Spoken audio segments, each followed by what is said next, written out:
तो सुषुम्ना नाड़ी इस प्रकार से दिख रही है और इसमें 2 हड्डियों के बारे में दिखाया गया है, जो जो 33 छोटी-छोटी हड्डियाँ मिलकर जो स्पाइनल कॉलम बनाती हैं, इसमें 2 हड्डियों का इमेज दिखाया गया है। और ये देखिए जो सबसे ऊपर में जो स्पाइनल कॉर्ड निकल रहा है, जो सबसे ऊपर में एच जैसा शेप है, या जिसको हाँ, एच जैसा जो शेप है पिंक कलर का, इसको स्पाइनल कॉर्ड कहते हैं, ठीक है। अब इसी में आप देखिए नीचे स्पाइनल कॉर्ड के बाहर में जो एक परत है उसको पिया मैटर कह रहे हैं, उससे नीचे जो ब्लू कलर का जो लेयर है उसको एरेक्नोइड मैटर बोल रहे हैं, उसके नीचे भी एक और लेयर है उसको ड्यूरा मैटर बोल रहे हैं। मतलब कि ये अलग-अलग लेयर से ये जो स्पाइनल कॉर्ड है ये ढका हुआ रहता है, ठीक है। ब्लड वेसल्स भी इसी में रहते हैं, न्यूट्रिशंस के लिए भी जो अलग-अलग वेसल अलग-अलग काम करते हैं, ठीक है। आगे हम बढ़ते हैं। इसका बैक व्यू और टॉप व्यू दोनों आप देखिए और अच्छे से मैं इसको दिखा रही हूँ ताकि आप स्पाइनल कॉर्ड को अच्छे से समझ लीजिए। जो एच जैसी जो आकृति है ये स्पाइनल कॉर्ड है, एक बैक व्यू है और एक टॉप का व्यू है, ठीक है। नेक्स्ट हम आते हैं अब इसमें स्पाइनल कॉर्ड का जो एक छोटा सा हिस्सा अगर हम काटें तो वो अंदरूनी तरीके से ये ऐसा दिखता है, ठीक है। इसमें बटरफ्लाई या एच जैसा जो शेप है ये ऐसा दिखता है। इसको हम और डिटेल में देखें तो ये जो बीच वाला ऑरेंज वाला पार्ट है इसको ग्रे मैटर कहा जाता है और ये बाहर जो ब्लू वाला पार्ट है वो व्हाइट मैटर कहा जाता है। ग्रे मैटर और व्हाइट मैटर के बीच में जो आकृति है एच, इसमें पोस्टीरियर हॉर्न और एंटीरियर हॉर्न, 2 प्रकार के हॉर्न आपको दिख रहे होंगे, रेड वाला एंटीरियर और ब्लू वाला पोस्टीरियर। इसके अलावा एक तीसरा हॉर्न भी होता है, ये है लेटरल हॉर्न, ठीक है। अब ये लेटरल हॉर्न जो है ना ये पूरे स्पाइनल कॉर्ड में नहीं होता, ये बीच में कहीं पे होता है। पूरे स्पाइनल कॉर्ड में आपको पोस्टीरियर और एंटीरियर तो मिलेंगे, लेकिन लेटरल वाला जो है ना ये बीच-बीच में कहीं पे मिलेगा और यही जो लेटरल हॉर्न है यही ईड़ा और पिंगला नाड़ी है। अब कैसे पता कि ये ईड़ा और पिंगला है, इसका डिटेल में कहीं पे भी आपको उल्लेख नहीं मिलता है। सुषुम्ना नाड़ी आपकी स्पाइनल कॉर्ड है, ये तो आपको बहुत सारे उसमें मिल जाएगा, बहुत सारे शास्त्रों में सिमिलैरिटीज़ मिल जाती है। आज के इस वीडियो में भी हम वो सिमिलैरिटीज़ को देखेंगे। लेकिन लेटरल हॉर्न जो है ये ईड़ा और पिंगला पिंगला नाड़ी है, इसका प्रूफ नहीं मिलता। लेकिन मुझे लगता है कि जिस प्रकार से ईड़ा और पिंगला को डिस्क्राइब किया जाता है, जो बोला जाता है उसके बारे में, उसका कार्य और ये लेटरल हॉर्न का कार्य मैच करता है। इसलिए मुझे लगता है कि यही ईड़ा और पिंगला नाड़ी है, ठीक है। आगे हम देखते हैं, ये जो लेटरल हॉर्न जैसे कि मैंने बताया आपको पोस्टीरियर और एंटीरियर हॉर्न पूरा आपका सर्विकल से लेके नीचे पूरा कॉक्सिजियल तक मिलेगा। लेकिन जो लेटरल हॉर्न है ये आपको कहाँ से कहाँ मिल रहा है, C8 से लेके S4 के बीच में। इसी के बीच में पैरासिम्पैथेटिक और सिम्पैथेटिक नर्व फाइबर्स बिलोंग करते हैं, इसी के बीच में रहते हैं। और कहाँ से कहाँ रहते हैं, C8 से रहते हैं L2 तक सिम्पैथेटिक, और पैरासिम्पैथेटिक जो है S2 और S4 के बीच में मिलते हैं। इसमें पैरासिम्पैथेटिक के कुछ नर्व फाइबर्स जो है ना वो सर्विकल रीजन में भी रहते हैं, आगे की इमेजेस में हम देखेंगे। अब देखिए ये जो सुषुम्ना नाड़ी है इसमें जो अलग-अलग जो नामकरण है इसको मैं डिटेल में नहीं बताऊंगी आपको, लेकिन ये वाला इमेज मैं यहाँ पे इसलिए दिखा रही हूँ क्योंकि इसमें इतने सारे फंक्शन हैं, इस सुषुम्ना नाड़ी के इतने सारे ब्रांचेस हैं जो पूरी तरीके से आपके शरीर को कंट्रोल करते हैं पूरा, या आप कंप्यूटर की भाषा में इसी को CPU कह सकते हो, ठीक है। ब्रेन को अगर CPU कहते हैं तो फिर ये पावर हाउस है, ये केबल कनेक्शन है, आप मान के चल सकते हो। तो आपके शरीर में हर प्रकार की गतिविधि, चाहे आप उसे जाने या ना जाने, चाहे कॉन्शियस हो या सबकॉन्शियस हो, हर प्रकार की गतिविधि का जो जो संचार माध्यम है वो यही स्पाइनल कॉर्ड ही है, इसी के द्वारा कम्युनिकेशन पूरे शरीर में होता है। अब जो नामकरण है इसको आप अलग-अलग गूगल में भी पढ़ सकते हो, टाइप कर सकते हो कि कैसे काम होता है, मैं यहाँ पे इसके डिटेल में नहीं जा रही हूँ। अब हम शास्त्रों से देखेंगे कि ये जो बुक से हम रेफरेंस देखने वाले हैं ये है शिव संहिता चैप्टर 2, इसका श्लोक 5 छठवां 5वां 6वां और 7वां। यह शरीर ब्रह्मांड संज्ञक है, जिस तरह संसार में सब देश और सुमेरु पर्वत हैं उसी तरह शरीर में मेरु हैं, उसके ऊपर सुधाकर अर्थात चंद्रमा 8 कला से स्थित है। सोई चंद्रमा, ये सोई यहाँ पे इसका अनुवाद नहीं होगा क्योंकि श्लोक में सो अपी है ना, यह चंद्रमा, अपी मतलब होता है भी, तो यह चंद्रमा ऐसा कुछ इसका ट्रांसलेशन होना चाहिए, यहाँ पे सोई नहीं आएगा। चंद्रमा रात्रि दिवस अधोमुख होके अमृत की वर्षा करते हैं और अमृत सूक्ष्म यह वह अमृत सूक्ष्म 2 भाग हो जाता है, सो मंदाकिनी के जल के समान देह के रक्षार्थ ईड़ा जो वाम नाड़ी है उसके रंध्र से सकल शरीर को पोषण करता है। देखिए ये जो बुक है ना इंटरनेट में आपको PDF फॉर्म में आसानी से मिल जाएगी, इसी का इंग्लिश ट्रांसलेशन वाला भी PDF बुक आप अगर ढूंढोगे तो आपको वो भी PDF में मिल जाएगा इंटरनेट में, ठीक है।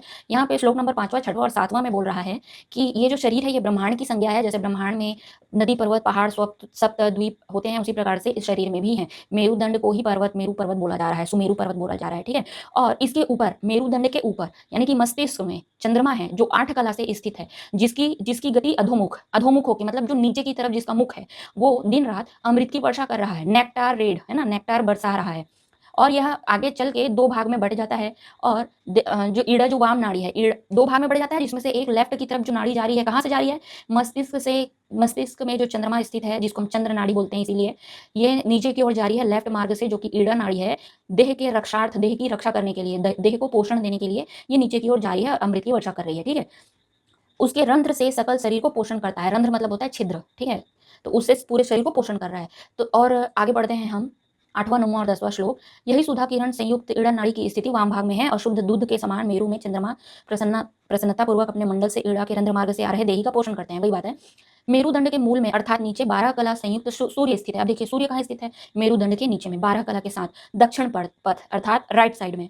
पिंगला नाड़ी द्वारा प्रजापति स्वरूप की गति ऊपर, प्रजापति मतलब सूर्य को लॉर्ड ऑफ क्रिएचर कहा जाता है ना, प्राण प्राण फूकने वाला, प्राण देने वाला। तो सारे सूर्य के द्वारा मतलब सूर्य को प्रजापति भी कहते हैं, एक समानार्थी शब्द है ये। तो उसकी गति ऊपर को है। देखिए इन श्लोकों में क्या बोल रहा है? चंद्रमा मस्तिष्क में है, यहाँ से आपका लेफ्ट साइड में ईड़ा नाड़ी आ रही है जिसको चंद्र नाड़ी भी कहते हैं और इस तरफ के देह को पोषण देता है। सूर्य जो है आपके मेरुदंड के नीचे से आ रहा है, मतलब मूलाधार से आ रहा है और ये राइट साइड के देह का पोषण करते हैं। इसको सूर्य नाड़ी भी कहते हैं, पिंगला को। ठीक है, नेक्स्ट है सूर्य अमृत धातु को अपने किरण शक्ति से ग्रास करता है और वायुमंडल के साथ सब शरीर में भ्रमण करते हैं। सब देख रहे हो ना, सब न्यूट्रिशन जो है पूरे शरीर में फैलाया जा रहा है। बहुत सारे कार्य होते हैं वेसल्स के द्वारा, न्यूरॉन्स के द्वारा, नर्व रूट्स के द्वारा। तो इन सब चीजों के बारे में बात हो रही है। खून का प्रवाह होता है। ठीक है, यह सूर्य की अपर निर्वाण मूर्ति है अर्थात पिंगला नाड़ी दक्षिण भाग में स्थित है। सूर्य सृष्टि संहार करता लय योग से नाड़ी द्वारा प्रवाह करते हैं। सूर्य की अपर निर्वाण मूर्ति है, इसका मतलब होता है निर्वाण मूर्ति है मतलब निर्वाण को देने वाली है, नामकरण किया गया है इसका। नेक्स्ट 15 श्लोक नंबर 13, 14 और 15। शरीर में बहुत नाड़ी हैं परंतु उनमें प्रधान नाड़ी 3.5 लक्ष है। उनमें से मुख्य यह 14 नाड़ी है। अब देखिए इन 14 नाड़ियों का नाम इसमें लिखा गया है ना, इसको आप पढ़ लो। हस्ती, जिह्वा, कुहू, सरस्वती, पूषा, शंखनी, ठीक है, वरुणा, अलंबुसा, ये सब नाड़ियों का उल्लेख आपको योग शिखा उपनिषद में भी मिलता है ना। तो यहाँ पे मुख्य मुख्य 3 नाड़ी हैं जिसके बारे में यहाँ पे बता दिया गया है। अब श्लोक नंबर नेक्स्ट में आगे चलते हैं 16 और 17। ईड़ा, पिंगला, सुषुम्ना, इन 3 नाड़ियों में एक ही सुषुम्ना मुख्य है, मतलब कि सेंट्रल स्पाइनल कॉर्ड। इस कारण से कि परम पद की दाता है, योगी लोगों की हितकारी है, अन्य नाड़ी उसके आश्रय शरीर में रहती है। बाकी सारी नाड़ियां जो है सुषुम्ना से निकली हुई है, मतलब ये स्पाइनल कॉर्ड के बारे में ही बात हो रही है। यह तीनों नाड़ी अधोवेदना है अर्थात नीचे को मुख कमल तंतु के सदृश है। ये तीनों नाड़ी नीचे की ओर जा रही है। ठीक है, जब आप मेरुदंड में देखोगे ना, जब स्पाइनल कॉर्ड में आप देखते हो ना, तो क्या होता है स्पाइनल कॉर्ड में जो पेरिफेरल जो नाड़ियां हैं वो नीचे की ओर आ रही है कि नहीं, वो डाउनवर्ड्स आ रही है ना सबकी सब। और जो सबसे नीचे में आप देखते हो क्वाडा इक्वाना में, वो भी कैसे घोड़े की पूंछ की तरह ही है, वो भी डाउनवर्ड्स है। ठीक है,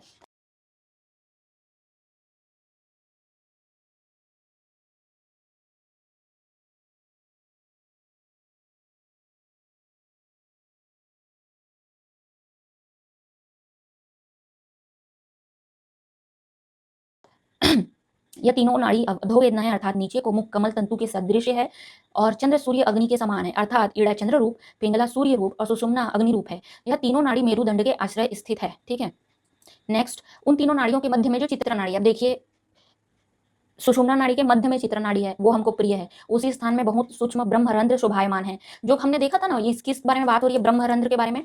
जो हमने स्पाइनल कॉर्ड का जो कट देखा था छोटा सा, उसके बीच में जो छिद्र है, ये वाला छिद्र, इसको ब्रह्मरंध्र बोला जा रहा है इसमें।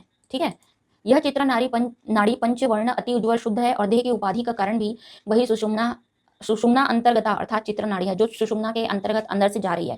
तात्पर्य यह है कि आत्म स्वरूप वही है। यह मार्ग बहुत श्रेष्ठ, अमृत, आनंद कारक, मुक्ति का दाता हमने कहा है, जिसके ध्यान मात्र से योगी लोगों के पाप का समूल नाश हो जाता है।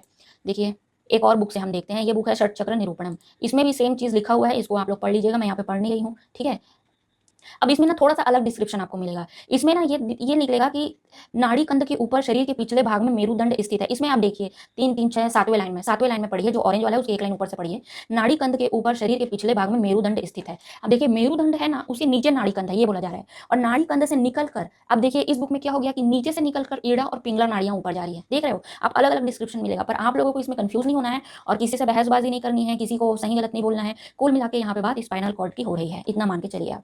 ठीक है, अब इसमें ना ईड़ा, पिंगला और सुषुम्ना के अलावा भी और नाड़ियों का वर्णन है। ये देखो, ये तीनों नाड़ियां त्रिवेणी के रूप से ग्रंथि भाव को प्राप्त कर भूमध्य में अर्थात आज्ञा चक्र में मुक्त त्रिवेणी कहलाती है तथा ध्वज मूल में अर्थात मूलाधार चक्र में युक्त त्रिवेणी कहलाती है। तो ये पीछे वाले भाग को जब आप देखोगे, इस तरफ से देखने के लिए जाओगे, तो यहाँ पे आपका मेरुदंड खत्म हो गया, इसलिए यहाँ पे मुक्त हो गया। वो जो जो जितने भी नर्व रूट्स हैं वो यहाँ पे खत्म हो गए, मुक्त हो गए, इसलिए इसको मुक्त त्रिवेणी, यहाँ पे मुक्त त्रिवेणी बोला जा रहा है। और जहाँ से इनका उद्गम स्थान है नाड़ीगंध से, वहाँ पे युक्त त्रिवेणी, सब कुछ सम्मिलित है, युक्त है। ठीक है, अब देखिए सुषुम्ना नाड़ी के मध्य में स्थित छिद्र भाग में वज्रा नाड़ी है। वज्रा नाड़ी मेढ़ू प्रदेश से निकलकर शिर में स्थित, शिर लिखा है, स्थित सहस्त्रार पर्यंत गई है। इसी वज्रा नाड़ी के मध्य में स्थित छिद्र भाग में चित्रणी नाड़ी है। चित्रणी नाड़ी सहस्त्रार तक गई है। ये भी चित्रणी नाड़ी से समस्त कमल गुथे हुए हैं अर्थात यही एकमात्र नाड़ी समस्त कमलों का भेदन करती है। इसी नाड़ी के मध्य में स्थित छिद्र भाग को ब्रह्म नाड़ी कहते हैं। यह छिद्र मूलाधार स्थित स्वयंभू लिंग के छिद्र से आरंभ होकर अब देखिए सहस्त्रार में स्थित ब्रह्म पर्यंत है। अतः यह छिद्र ब्रह्म नाड़ी कहलाता है। सुषुम्ना नाड़ी के मुख्य प्रदेश अर्थात कंध एवं सुषुम्ना के संधि स्थान ब्रह्म द्वार कहलाते हैं। सहस्त्रार में स्थित ब्रह्म से अमृत का धार यहीं तक प्रवाह होता रहता है। अमृत का धार प्रवाह हो रहा है मतलब कम्युनिकेशन जो है आपस में चल रही है। अब देखिए इसमें इस इमेज में मैंने जो सर्कल से बनाया है वो देखिए, पहले तो षट चक्र निरूपण में क्या बोला गया, सबसे आउटर लेयर में सुषुम्ना नाड़ी है, उसके अंदर में वज्र नाड़ी है येलो कलर वाला, उसके अंदर में चित्रिणी नाड़ी है रेड कलर वाला, और सबसे बीच में ब्रह्म नाड़ी है छिद्र भाग में, ये षट चक्र निरूपण में बोला गया। और शिव संहिता में क्या बोला था, सबसे बाहर में सुषुम्ना नाड़ी है, उसके अंदर चित्रा नाड़ी है, उसके अंदर में ब्रह्मरंध्र है। अब देखिए इसके अलग अलग नामकरण में मत जाइए, फिर मैं बोल रही हूँ ये बात सिर्फ स्पाइनल कॉर्ड के बारे में ही हो रही है और उसी के कार्य प्रणाली के बारे में हो रही है। अब मैं आपको एक और वीडियो दिखाती हूँ, ठीक है, ताकि हम इन अलग अलग नाड़ियों को समझ पाएं ये क्या है। अब ये वाला वीडियो देखिए, स्पाइनल कॉर्ड के चारों ओर कितने सारे लेयर रहते हैं, ये देखिए, ये हो गया स्पाइनल कॉर्ड एच टाइप का या बटरफ्लाई जो टाइप का जो शेप है, ये हो गया पिया matter, arachnoid matter, dura mater, और ये बीच में जो ब्लू वाला है ये CSF, आई थिंक इसका नाम है सेरेब्रल स्पाइनल फ्लूइड, ऐसा ही बोलते हैं शायद। और द सेंट्रल कैनाल जो है ये ब्रह्मरंध्र की बात हो रही है। आपको लग रहा है ना, सिमिलैरिटीज पता चल रही है। तो कुल मिला के अलग अलग शास्त्रों में जो बात की गई है वो सिर्फ स्पाइनल कॉर्ड के बारे में बात की गई है। अब ये फर्क नहीं पड़ता है कि वो नाड़ियां कहाँ से स्टार्ट हो रही हैं, कहाँ एंड हो रही है, ये फर्क नहीं पड़ता कि लेफ्ट में है कि राइट में है, ये नहीं फर्क पड़ता कि सुषुम्ना नाड़ी बाहर में है, बाहर के लेयर में है, या चित्रा नाड़ी बाहर के लेयर में, इससे कोई फर्क नहीं पड़ता। फर्क सिर्फ इतना पड़ता है कि ये सारी चीजें स्पाइनल कॉर्ड के बारे में बात हो रही है। अब स्पाइनल कॉर्ड के बारे में बात हो रही है तो आप समझिए कितना ज्यादा महत्वपूर्ण है, ठीक है।